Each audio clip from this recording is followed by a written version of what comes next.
Hello everyone, welcome to the channel TechnoFunnel. In this video, we are going to talk about promises and we'll be creating some custom promises. Promises are the objects which may or may not return you some value in the future.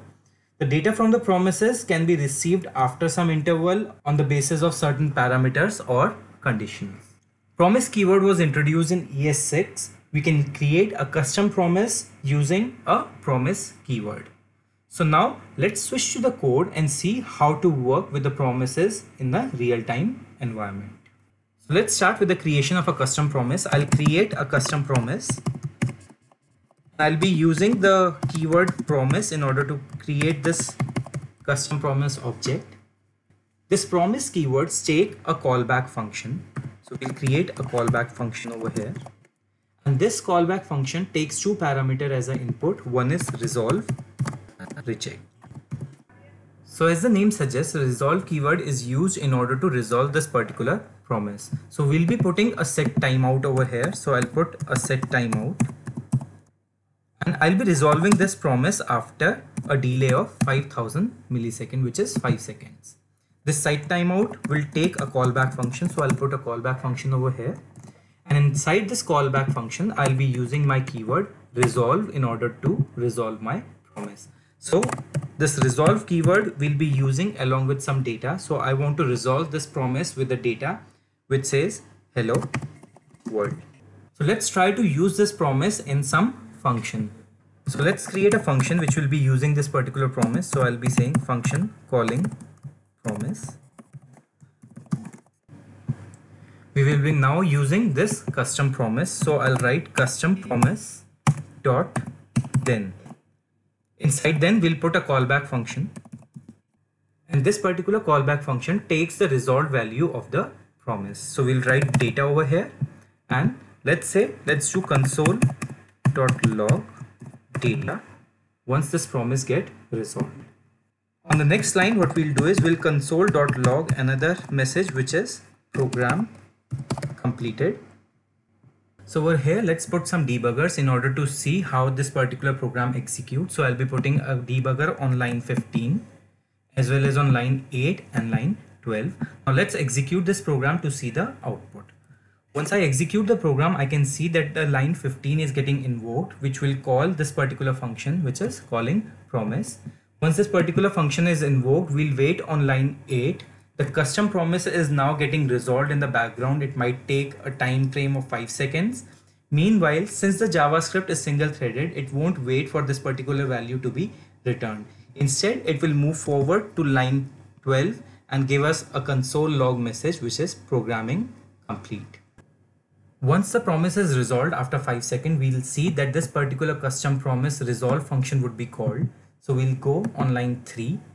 And once the value is resolved, it will reach back on line 9 and it will console log the data which is hello world. So here in the output we have hello world. So during the entire execution, we saw that once we encounter a promise which has to be resolved after a certain amount of time, our single thread didn't wait for that particular promise to get complete. It instead went further, executed the entire function, and once the promise was executed, once the promise was resolved, then that particular callback function was executed and we got the console log of the value that was resolved in the promise. So over here we have a callback function which has function resolve and reject. In this case, we have used resolve. The user can also reject a particular promise. So let's say instead of using resolve, we'll be using reject over here in this particular case. So I'll write reject with the message called hello world. This promise is rejected. So in order to handle rejection, we'll put another callback function over here. So I'll put another callback function which will take the rejection message and it will console us with the data which says hello world, the promise is rejected. So we'll do console.log and the data which is a rejection data which has been received from the promise. So very quickly we'll just run this code again and we'll see how the promise is rejected, and we'll see that this line 11 would be invoked. Let's run this again. We are calling for the promises. This particular function invokes the promise. Then since the promise is asynchronous, we'll be moving on line 14 to execute console.log program complete. Then after a time span of 5000 milliseconds, this promise would be rejected. So we'll wait for 5000 milliseconds. The promise is now rejected. And once it is rejected, we expect it to call line number 11. So debugger didn't stop over here, but we can see the message which says hello world, the promise was rejected. So in case of resolution, you have to invoke the first function that has been attached to .then, and in case of rejection, you have to invoke the second function that has been called with .then functionality. So with this, we can see promises are either resolved with certain value or it can be rejected with certain values. So next what we'll be doing is we'll be attaching multiple callback function with this promises. So let's remove all the debuggers. Let's remove this rejection message. So instead of reject, we'll be using resolve. And then what I can do is I can attach multiple callback function to this particular promise. So over here, I'm attaching another callback function which says output. So I can attach a message as well. Output 2 is equal to the data received from the resolution. And over here on the top, we'll attach output 1 plus the data that we received in the console output, so that we can distinguish between the data which has been received on the first callback function versus the second one. So again, we'll quickly save this and execute this function. We'll see program complete. After 5 seconds, we'll be invoking the callback functions. So first is the output 1 that we get, which is hello world, this promise has been rejected. Then is the output 2, hello world, this promise is rejected. So we can see over here, we are invoking multiple callback function on the resolution of this custom promise. So next, in this particular scenario, rather than attaching the then keyword with all these custom promise, what I'll do is I'll start chaining these callback functions. We'll just clear out the console and let's run it again. So it gives the output program completed, and after 5 seconds, once the promise is resolved, it will first give me output 1, which is hello world. And what we can see over here is that the output 2 is undefined.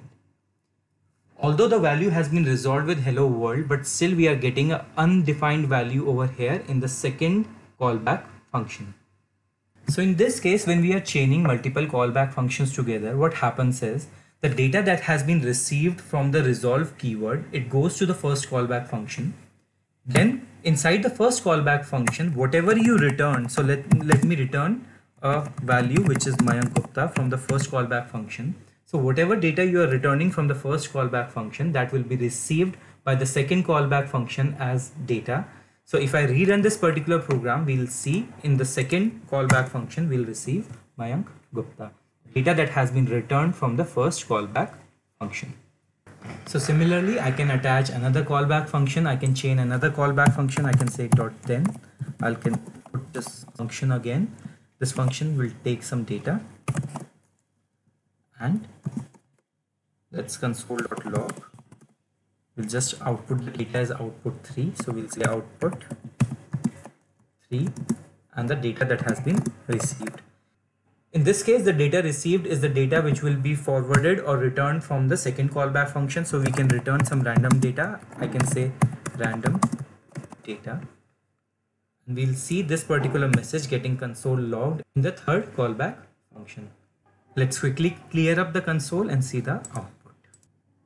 So here we can see in the third output, we'll receive the data that has been received from the second callback function, which is random data. And this way you can chain multiple functions together inside a promise. So we have seen how to attach multiple callback function to the promise object that we created. And also we saw how to chain multiple callback function with a single promise. Also we saw that the promises are asynchronous and your main thread do not wait for any promise to get resolved. Rather, it go further, execute all the functions. It completes the function execution and get back to the promise once they are resolved in the next clock tick. So that's it on the topic of promises. We'll come back with more topics. If you like the channel, do subscribe and like this video.